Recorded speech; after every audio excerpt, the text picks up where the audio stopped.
I'm here in Green Hills Shopping Center in San Juan. And today, we will dine in my newly discovered restaurant that offers up to 5 feet of premium sushi boats. Dito tayo sa Titi Taste and Tell. Tara, subukan natin. Tuki ka!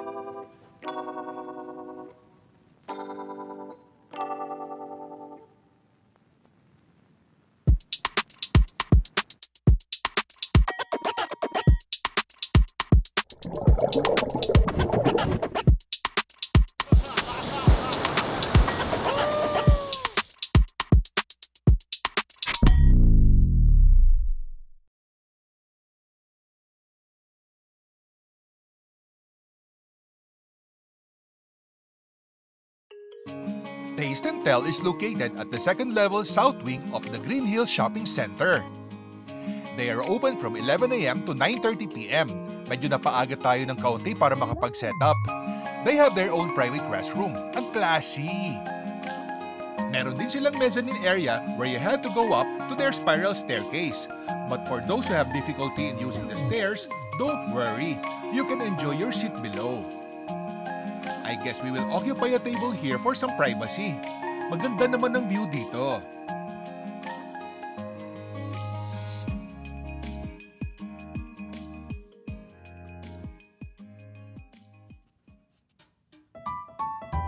At heto na ang kanilang menu.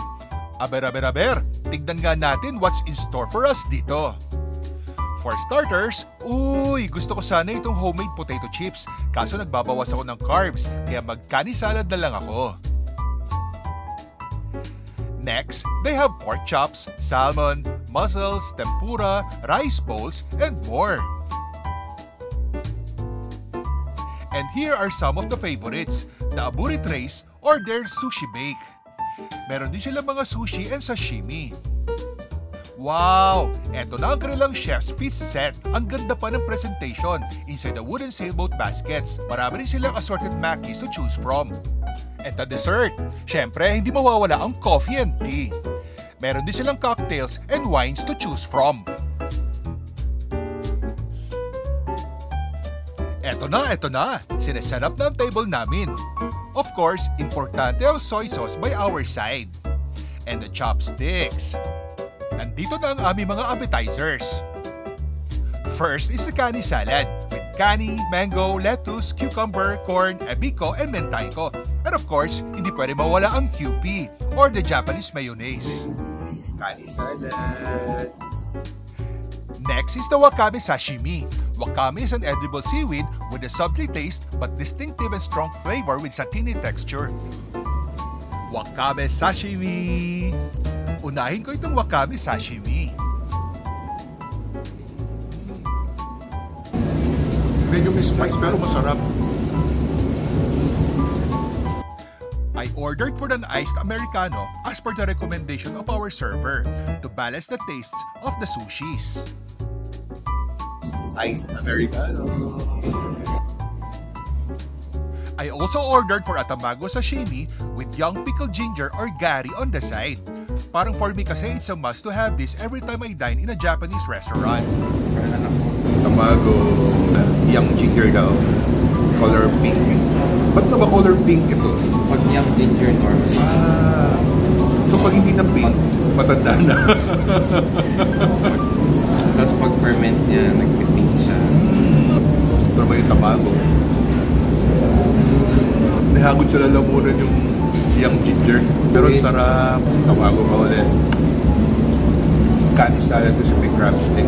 Usually kani salad, di ba? Para mga strips na maliliit. Pero ito, buo-buo eh. Hindi na niya yung strips. Nandito ako sa Taste and Tell. Kaya after taste, I will tell. Salad is really a must for me for some fiber. Importante kasi ito sa bowel movement natin, especially the leafy vegetables. Pero ito napansin ko lumit dito ko. At eto na ang aming salmon moriawase inside the wooden sailboat basket. Ang ganda ng presentation, very enticing.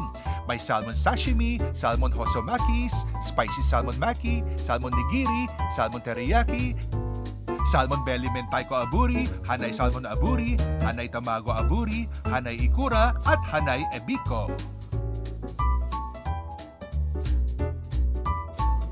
Syempre, hindi ko palalampasin ang moment na mag-video hawak itong wooden sailboat basket.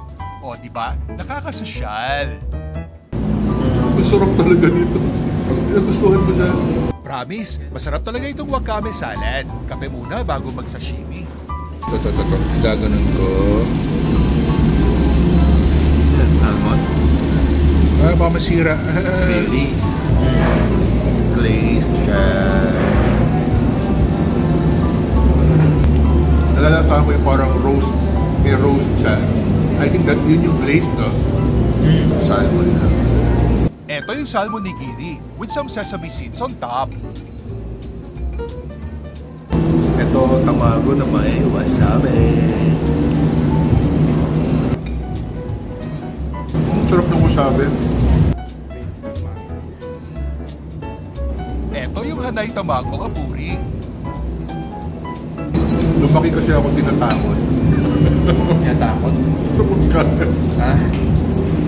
Sabi sa akin, pagkakain kami sa smorgasbord pagtawag noon, diba? Pag hindi ka malakas kumain, lugi ka, hindi ka na isasama. Kaya kung gusto ko sumama, syempre, kakain ako ng madami. Sabi sa akin, pag di ka kumain ng madami, hindi ka na namin sasama kasi lugi sa'yo. Parang gano'n yung naging training ko. But actually dapat, enjoy niyo yung kinakain niyo. Pero one time, kasi ibang bansa ako, kumain kami sa isang Japanese restaurant. May kasama kong Japanese. Kasi hindi ko maintindihan yung pagkain ng konti. Sanay ako sa madami.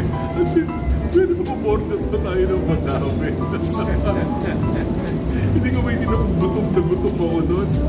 O, nagkikrave ako, parang bitin ako na hindi ko maintindihan. But the food was great. Parang, yun lang, nadibago lang ako. Talaga, ang konti. Pero, I was full. Napuno naman ako. And doon ko na-enjoy yung food na kahit ganito lang, ang bigat sa tiyan, mabubusog ka na. Kasi, di ba tayo? Para mabusog ka na, marami.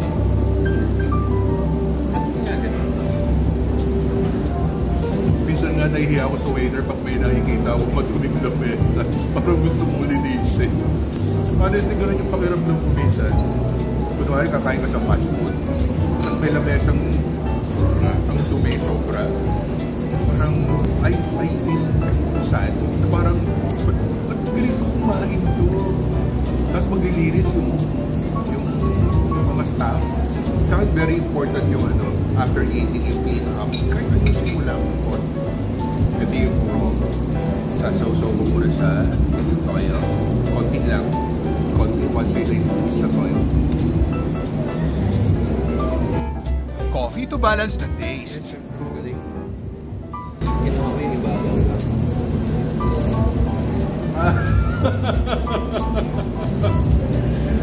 Ang laki nga, ang hirap isubo.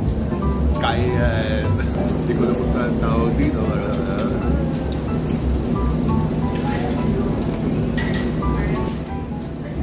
Ang sarap.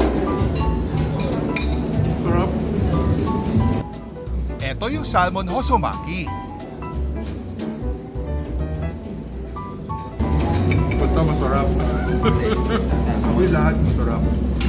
Tapos, ito, may egg on top.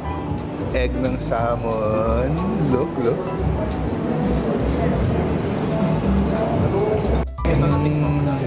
Sarap. Tamago pa more. At heto ang hanay ebiko. Best with coffee. At least black coffee daw, walang sugar. Sa Americano. Again, to balance the taste. Wakame pa more. Nice! Parang I need to take home some wakame salad. Ang sarap kasi.